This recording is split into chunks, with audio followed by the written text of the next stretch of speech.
YouTube, welcome back to another video, man. Today we're gonna be checking out NBA players with weird mannerisms. If you enjoyed the video, drop a like, subscribe, leave a comment. Now there are a lot of players in the NBA that got like weird quirks to like the way they play or just like how they go about themselves. So let's go ahead and check it out. This should be a good video, honestly.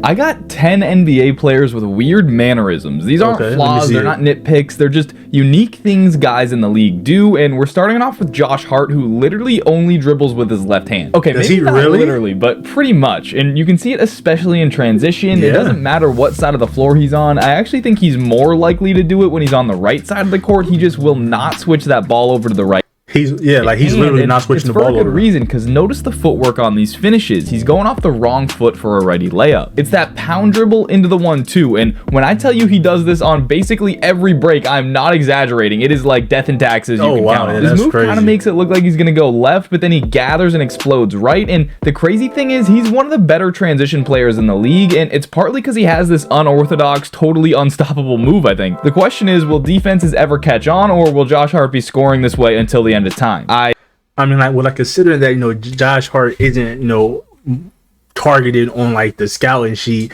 This is probably gonna work out for the rest of his career, because I mean, like, nobody's really like planning to guard Josh Hart, especially.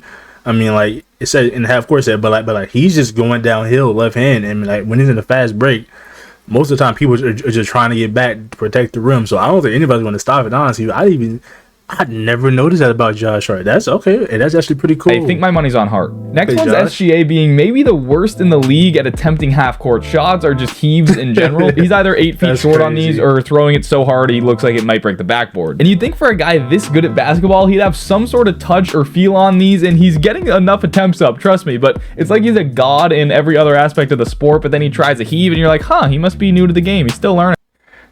I can appreciate somebody that takes half-court heaves. Him and Nikola Jokic, they do not care. They're going to take them half-court heaves. And with the new rule coming into play this season about it counts as team field goal and not player percentage field goal, I feel like we're going to be seeing a lot more half-court heaves, and I'm excited for it. But dang, Shea not even hitting the rim. He'll get it. No, I don't think he will get it. It's extremely strange, and every time I see him badly miss one, I get a kick out of it. I think he maybe just needs to spend like 1 hour or like a couple hours one day just grinding these shots. Could help. I don't know. This one's a fan favorite, and it's Jay Huff going for a reverse dunk at every possible opportunity. Sometimes it makes sense because where his momentum takes him, and it's just quicker to reverse it. But let's be real, for the most part, this is totally just showing off, like full-on showmanship, get the crowd involved. And I know that because he pulls some of these out when it's fully unnecessary. And like right here, Sabonis is kind of still in the play, could maybe affect the shot, but Huff's like, nah, this feels like a reverse to me. Also, me personally, I've never seen him miss one of these. I'm guessing he's missed one at some point, but also maybe not, because he's Jay Huff, and this is what he does, and he's very confident in these, and it's basically second nature to him at this point.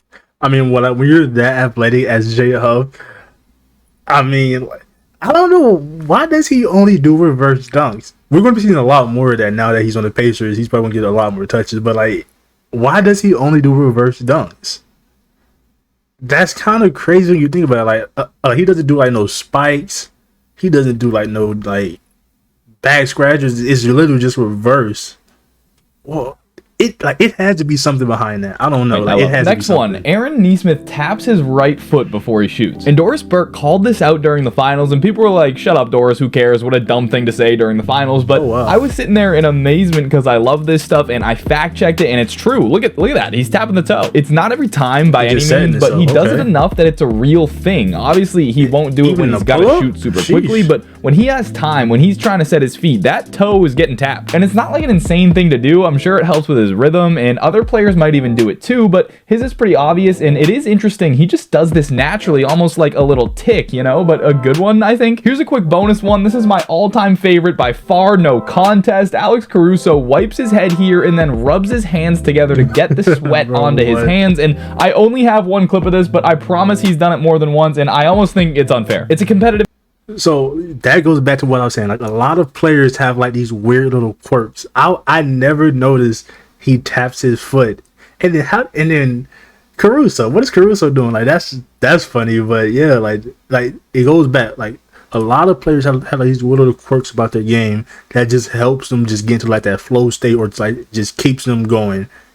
So I'm not surprised, but advantage, right? Only bald players can do this. He's getting the perfect amount of moisture on his hands, and other guys are just out here dry-handed. This is not fair. The league may need to step in. Maybe sense. Imagine he wasn't allowed to do this, and then he just didn't get a steal for like months, and he's like, yeah, you know, the ball just slips out of my hands now. I gotta adjust. Next to the young king, Ron Holland, who has this weird standing straight up, stiff kind of looking posture when he dribbles or runs, and he's an incredible athlete. Like covers ground like crazy, very good defender. He moves better than 99% of human beings. Yet at the same time, doesn't it look like he's still learning to use his legs a little bit? It looks to me like he just started running a couple days ago, and I haven't heard anyone else talk about this, so maybe I'm the only one who sees it, but he just looks like a little baby deerish to me, like a kid who's still growing or something. Am I going nuts here or what? All right, this one's not so much a mannerism as it is like a shot preference, but Mikal Bridges opts for this little running fadeaway jumper when I think most players would probably just go up for a layup. I know this annoys Knicks fans a little bit, but he makes the shot. This is crazy about this. This is crazy about this.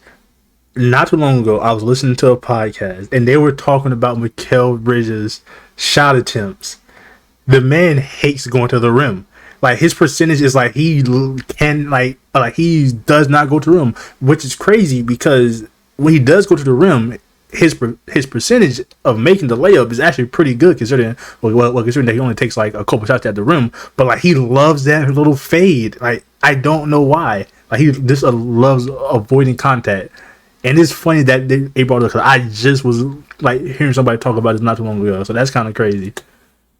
And honestly, it usually makes sense. It's not like he's passing up wide open layups for a fadeaway. It's just sometimes it looks like he could lay it up and he doesn't. Like this one against the Pacers. I think most guys put this back up right away or maybe try a floater, but Mikal loves these little fadeaways, and to be honest, I got absolutely no issues with it. I know sometimes it looks bad, but I think if you slow it down, it actually usually makes more sense than you think. Here's a great one. Luke Cornett, after he makes a big play or a hustle play or something, literally starts barking because he's a dog, get it? And it was kind of a team-wide chemistry boost for Boston whenever Luke did this. Like the whole bench starts barking, everybody's exciting, it was great. That's just crazy. Team chem plus 10 every time. I do wonder if he'll bring this to San Antonio or if it was just a joke and an inside thing with that Celtics group. I'm a Celtics fan, so I will miss the Luke barking, and we will miss you overall, Luke, although I can't wait to see a Cornett Wemby Twin Towers lineup. I hope he gets Wemby barking. That would be incredible. Similar to Caruso wiping the head sweat, but Miles Turner licks his fingers before or in between his free throws. And this is unique, but it's not that weird. Like it makes sense. People lick their thumb to turn the page of a book, but I think Turner does this like every time without fail. And again, you gotta wonder if this was outlawed, would he ever make a free throw again? I don't know. I'm not so sure. And on a similar note, if you watch Josh Hart throughout a game, he has the opposite strategy. He'll wipe his hands on his jersey and his chest constantly, just trying to get the sweat off his hands. And he'll okay, I mean, like those are more common ones. You know, a lot of people have like different free throw routines, so I'm not too surprised that none of the free throw ones. Even do this in the middle of a free throw routine. Watch this. Wipe the left hand, 3 dribbles, wipe the other hand, now shoot. That's a crazy thing to work into a routine. It almost feels like a little OCD-ish maybe, like he's just conditioned his mind to do that. We'll finish it off with an absolute classic. I don't think he's been doing it recently, but Al Horford aggressively ducking from an air ball or a brick. This is a great one to pull out in like an intramural game or a men's league, or if you're playing with your friends maybe, just try to demoralize them and make them feel so embarrassed and scared every time they shoot. Again, another member of the Celtics that's going to be sorely missed. Bro, I forgot Al Horford played for OKC. When did Al Horford play for OKC? I feel like I just wiped that year from my memory. But yo, the Al Horford one is one of my favorite ones because it's just like, bro, come on, really? Like you gotta do me like that.